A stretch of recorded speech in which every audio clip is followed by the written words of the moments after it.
Hi, welcome back to another Nanomon devlog. I'm going to try and keep him a little bit faster pace from now on. So yeah, just first things first, what have I been working on since the last video? Well, I made this little guy. He's a ghost puppy, ghost dog or something. I don't think I've explained this before, but Nanomon have 4 different stages of life. They have their newborn baby, then the child stage, then the teenager stage, and then the adult stage. The baby is always the same. Then they branch off. There's 2 possible evolutions for the child stage that are very similar, but there's 2. And then when they evolve into a teenager, there's 6 different evolutions, and they all kind of are based on the same model. So like this guy you might have seen if you follow me on Twitter, I've been tweeting like a little brown kind of dog looking creature. I'm going to use the same animations, but like change the way it looks. So this one's like the ghost version of that, and then there'll be like, say, the urban version, there'll be like a robot or something like that. But they'll have like kind of the same animations and stuff. And then when they evolve into an adult, there's like 18 possible evolutions. I think that's the number I'm going for, is like 18. It might be just like 12 at launch, and then I can do like post-launch add more in. But 18 is just a nice round number based on like how the evolution system works. Yeah, and they evolve based on what they've been eating. I think I've said that before. So like this guy has been eating spooky food, so he evolved into the spooky teenager. So yeah, that's pretty cool. But something I really wanted to show off this week was the new battle system. Now, if I sound way too excited for what you're about to see, if it doesn't look that amazing, then just understand that there's a lot of stuff like under the hood, and also there's a lot of things that like this opens up possibilities for, that's kind of what I'm really excited about. So I'm just going to quickly run a battle, and hopefully it goes well, because I'm just debug cheating this, so it might break the game. I won't talk about it. I'll talk about it after you watch.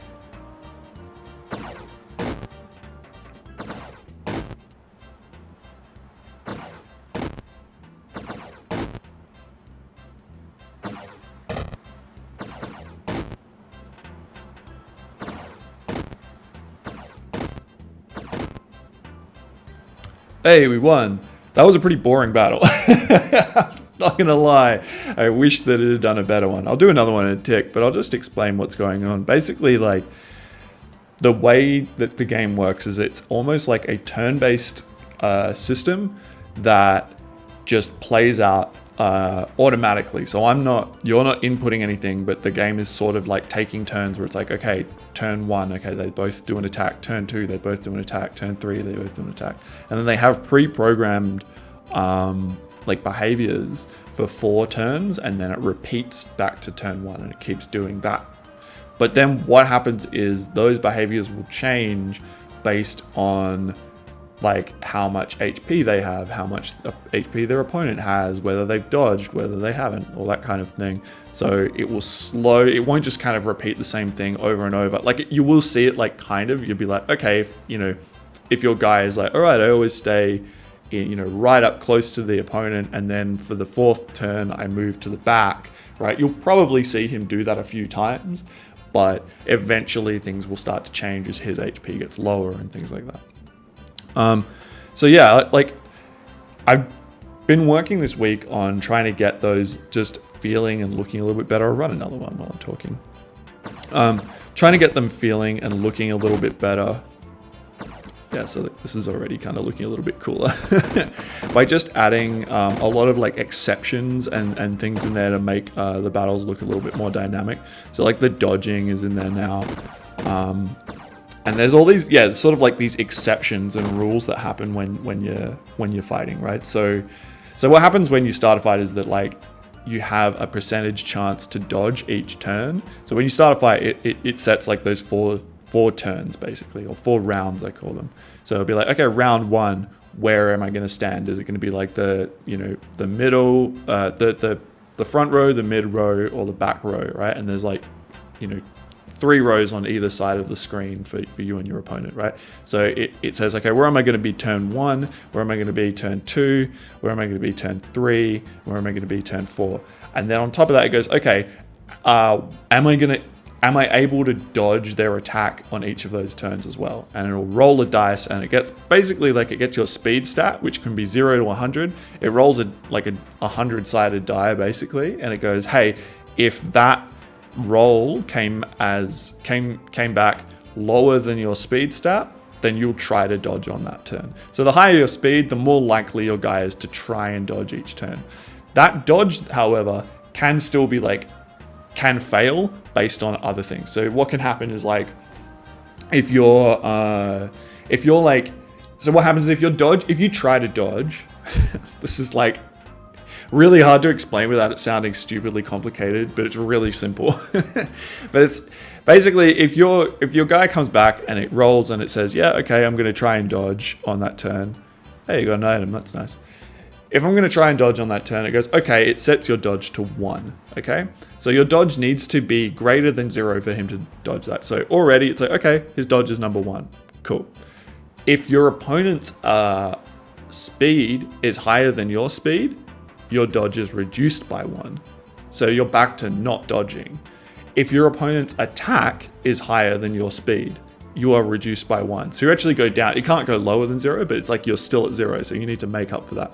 The way you can increase that is if the position between you and your opponent, right? So if you and your opponent are both in the front row, there is no gap between you, so you get nothing. If you and your opponent are both in the mid row, there are 2 spaces between you, right? There's your front space and their front space, which means you get +2 added to that dodge. So this only happens if you are attempting to dodge, right? So if you're attempting to dodge, your dodge is set to 1.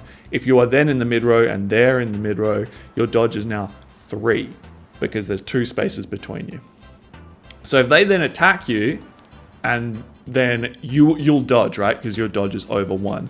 However, if you try to dodge, so if you were in the front row and they were in the mid row, so there's 1 space between you, your dodge would be 2, right?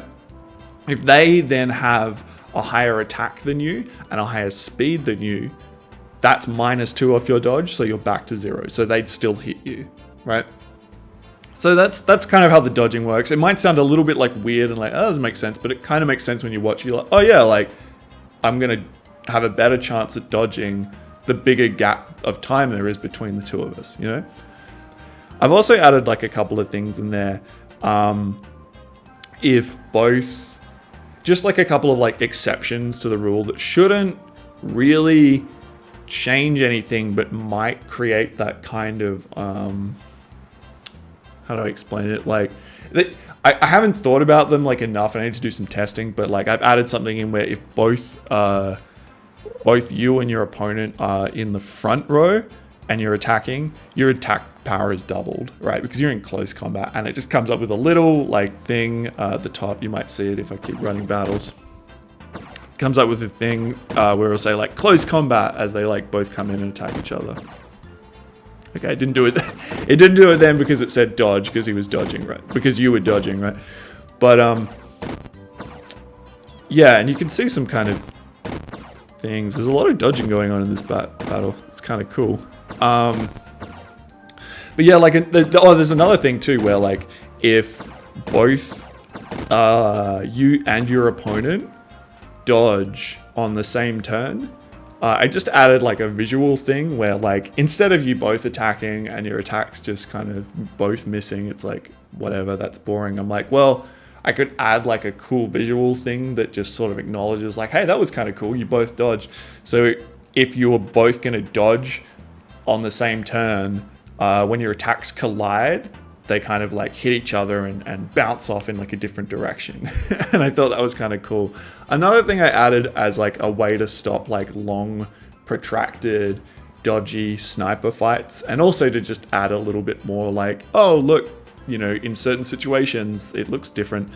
If you're both in the back row, your dodge is set to like always happen. So if you're both attacking from the back row, then like you'll just always dodge. So that just kind of means that if people are like, oh, well, you know, yeah, like I said, just to stop these long, boring sniper battles that where no one's moving or whatever. I haven't quite decided how I'm going to tackle like whether, like, how you're training your Nanomon, like where to stand and what to do during battle. I still want to do the neural network idea. The problem with that is that I just keep like paring it down and being like, oh, you know what's actually more interesting? Oh, you know what actually lets you do more with this like strategy and stuff.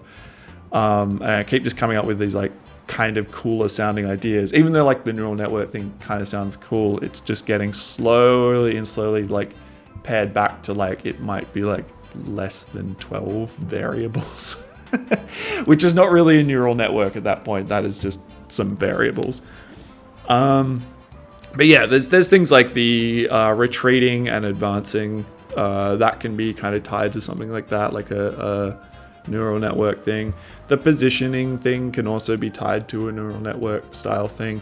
There is only 3 positions, you know what I mean? So it's like, it's, you know, how big is this? Not really a neural network, but it's like very basically the concept of a neural network. But yeah, I mean, like I'm excited to like see what I can do with it. And then, oh, and another thing I wanted to add was special attacks, and that I haven't completely decided on the system that I'm going to do that yet. I'm thinking something like kind of tied to your stats again. So you've got your 3 stats, you've got power, speed, and life.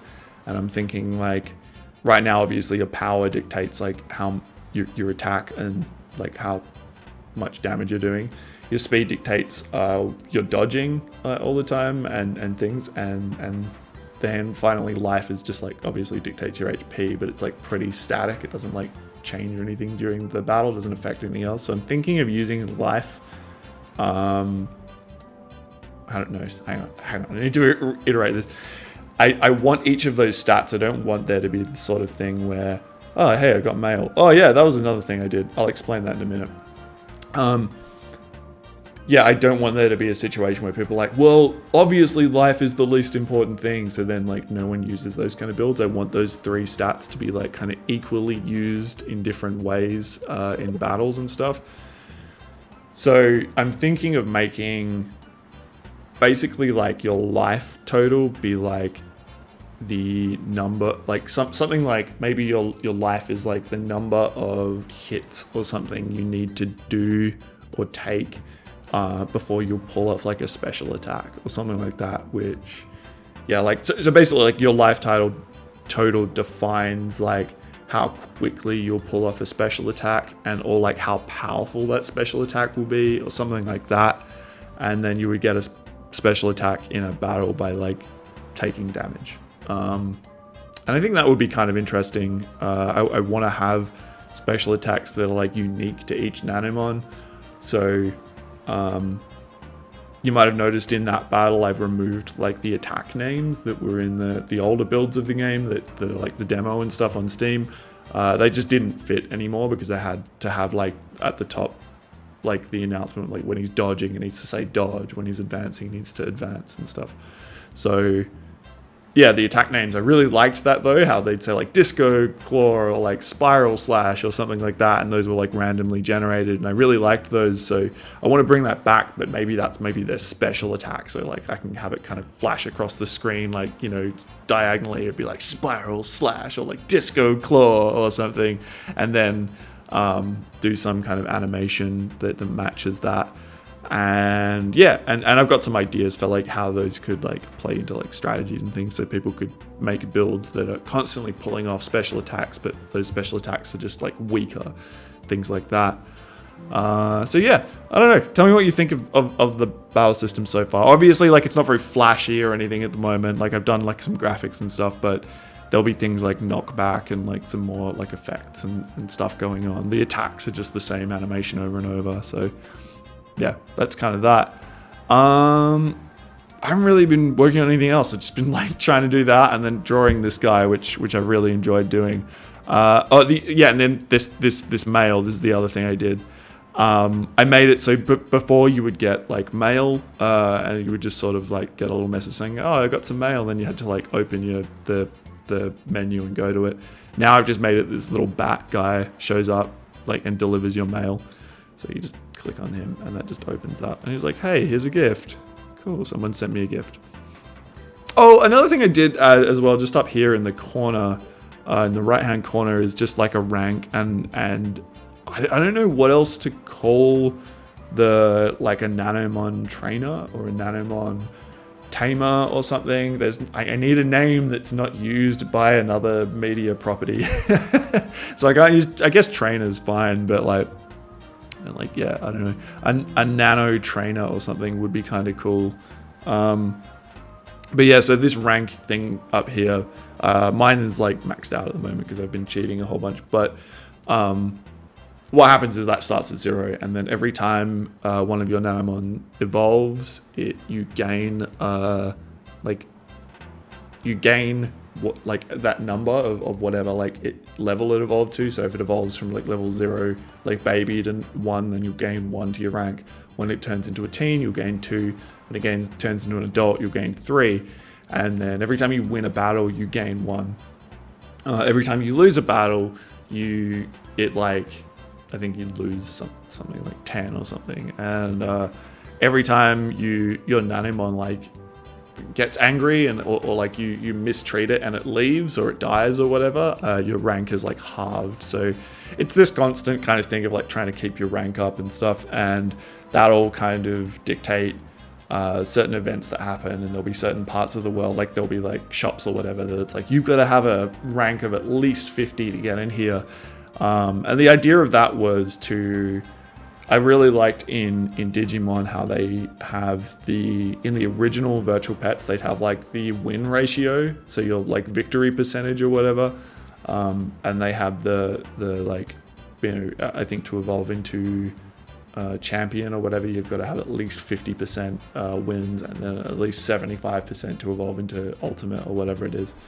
And I always thought that was kind of cool, but yeah, like in this game, which is a lot like bigger than those like virtual pet keychains, right? Like I thought I could expand that out to, instead of just being victory percentage, it could be like everything you're doing, right? Because also this is not a game just about battling, so I didn't want to just limit it to that.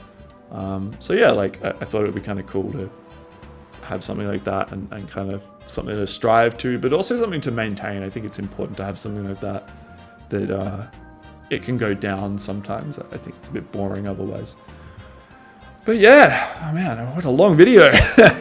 I really appreciate everyone joining the Discord and playing the game and staying excited about this and stuff. It's really coming together now, and I'm feeling really, really positive about it as like a game. I think the design I know it's taken me ages and ages, and I feel like I've let people down a little bit by working on like another game while I was working on this and slowing down development and stuff. But it's I feel like it's actually been good for it, because there's so many changes that I've just sort of made with a clearer head, thanks to the time that I've sort of taken to think about things and think things through. Like I'm looking back at older builds, and I went back before I did this video and I watched all my old devlogs, and just thinking like, oh, all the decisions that I was so sure were like, well, it has to be like this, it has to be like this, and just how I've kind of just changed those for the better now, like it absolutely unequivocally for the better. And I'm just like, man, if I had really just knuckled down and made this game back in 2019 when I started it, or I started in 2018 but really started working on it in 2019. Yeah, like it would have been a way worse game, like it was in 2020. I pared it down to this little like tiny, but that was when I kind of made the decision that it was going to be this small little desktop virtual pet and not like a full screen kind of app, and then it was like, friggin', I don't know, man, like this year I think is when I finally bit the bullet and was like, yeah, I need to have like multiple evolution stages, which is something that like everyone really wanted and seems like really important.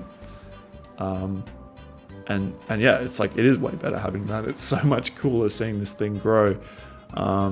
Yeah, the battle system, I think now, like just like I was saying in the last video, just having that like that sort of unwritten rule of like how the battle system is working, and how there's like the top-down things require you to be involved, whereas the side-on things don't, and stuff like that. And I'm just like, yeah, having like made Cardboard Kings, my other game that I made with Rob, like I think I've just gotten so much better at design and just being really like clean with my design and like paring things down to exactly how they should be and stuff. So yeah, this game is pretty exciting for me because it's sort of like this slow evolution of my like design ability, I think, and I'm pretty proud of it. Even though it's not finished, like it might be terrible. Oh no, I got a bug. Well, that sounds like a good place to end the video. All right, thanks very much for watching. Wishlist Nanomon on Steam. I'll leave a link in the description. And join the Discord. I post updates and things there all the time. Thank you very much for watching. I'll see you all later.